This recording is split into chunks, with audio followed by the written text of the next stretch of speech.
Le blocage du corridor de Latchine depuis le 12 décembre est inacceptable. Inacceptable en raison des conséquences humanitaires graves qu'il entraîne pour la population du Haut-Karabakh, mais aussi parce qu'il contribue à alimenter les tensions et à ainsi amenuiser les chances de conclure un accord de paix entre l'Arménie et l'Azerbaïdjan.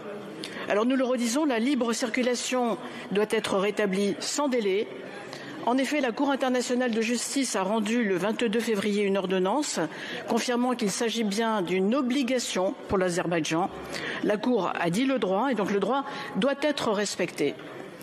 Depuis le début de cette crise, la France agit et elle agit avec détermination. Elle a contribué à la mise en place d'une mission d'observation européenne en Arménie qui est désormais opérationnelle. Elle agit au Conseil de sécurité. Elle mène des contacts aussi au plus haut niveau avec les deux pays.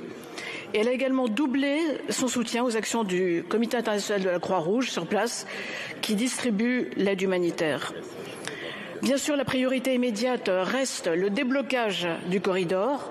Des discussions sont en cours entre Bakou et Yerevan, même si elles n'ont pas encore pu aboutir. Nous les soutenons et nous les soutenons, vous le savez, avec nos partenaires de l'Union européenne, le président du Conseil européen notamment, et avec les États-Unis. L'Azerbaïdjan doit comprendre qu'un accord rapide est indispensable. Il doit respecter le droit international, il doit rétablir la libre circulation, comme la Cour internationale de justice le lui demande, et permettre ainsi un meilleur acheminement de l'aide aux populations du Haut-Karabakh. Je vous remercie.